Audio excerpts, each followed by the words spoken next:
చూద్దాం ఒకసారి. నేను చూశాను, ప్రతిపక్షంలో ఉన్న పార్టీ నాపైన తీవ్రమైన ఆరోపణ చేసింది. వాళ్ళు అధికారికంగా ట్వీట్ పెట్టారు. వాళ్ళకి నేను 24 గంటలు సమయం ఇస్తున్నా.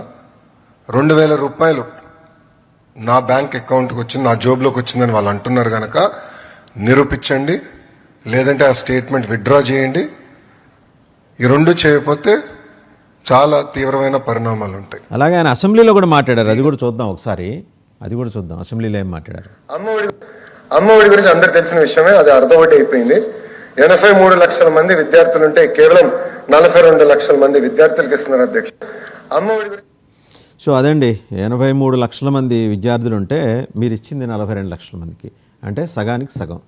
ఇప్పుడు ఎలా జస్టిఫై చేసుకుంటారు సార్ మీ స్టాండ్, సురేష్ గారు? సార్, మా యొక్క ప్రభుత్వ హయాంలో మేము చెప్పిన విధంగా అమ్మఒడి పథకాన్ని మేమైతే ప్రతి ఒక్క విద్యార్థికి ఇస్తామని చెప్పలేదు. ఇది స్పష్టం, మేనిఫెస్టోలో చెక్ చేసుకోవచ్చు.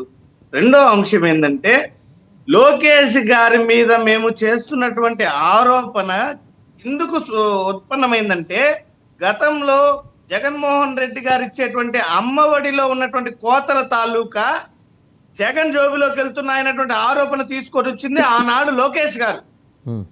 మరి ఆనాడు మీరు ఆ రకమైనటువంటి ఆరోపణ చేశారు కదా, మరి ఈ రోజు ఇవి ఎవరి జోబులోకి వెళ్తున్నాయి, మీ జోబులోకి వెళ్తున్నాయా అన్న ఉద్దేశంతో మా వాదన ఉత్పన్నమైంది.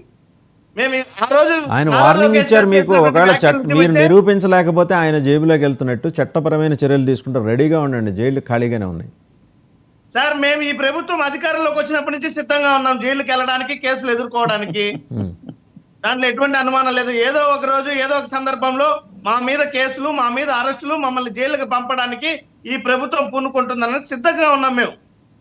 కాకపోతే ఖచ్చితంగా అలాగని భయపడి నిన్నటికి నిన్న చూసాం, సీనియర్ జర్నలిస్ట్ కొమ్మినేని శ్రీనివాసరావు గారిని ఏ రకంగా భయభ్రాంతులకు గురి చేసి అక్రమంగా అరెస్ట్ చేసి తరలించారు. సుప్రీంకోర్టులో న్యాయం గెలిచింది.